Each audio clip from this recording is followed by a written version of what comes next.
The boomerang comes back.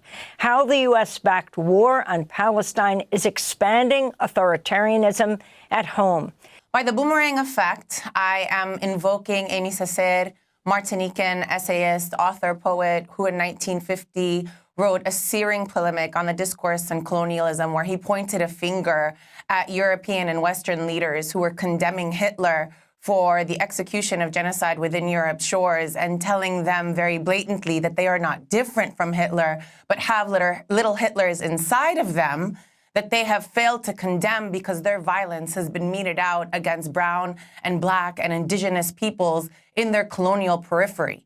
And in that critique, he was emphasizing that the Holocaust, the Jewish Holocaust that happens at the hands of the Nazis was rehearsed on other indigenous, black, brown, colonized peoples, and emphasizing that there is no violence in a colonial periphery that does not boomerang back home into the domestic sphere.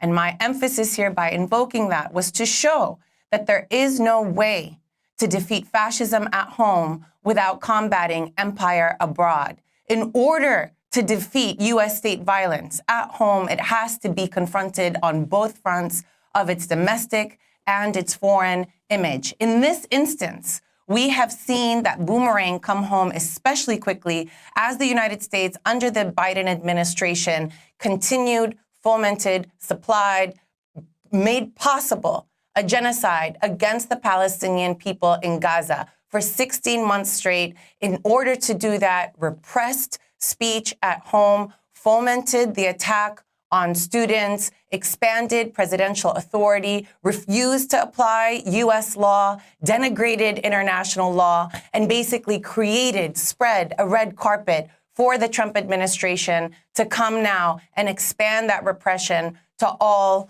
other vulnerable communities. And I want to emphasize that this was possible because of the thorough dehumanization of Palestinians, because of the desensitization to their suffering, because of the racialization as violent and dangerous. There was not a blink amongst the Democratic establishment that children were being slaughtered, and asking for Americans not to slaughter them. Somehow, do not kill children became an exception when it came to Palestinians.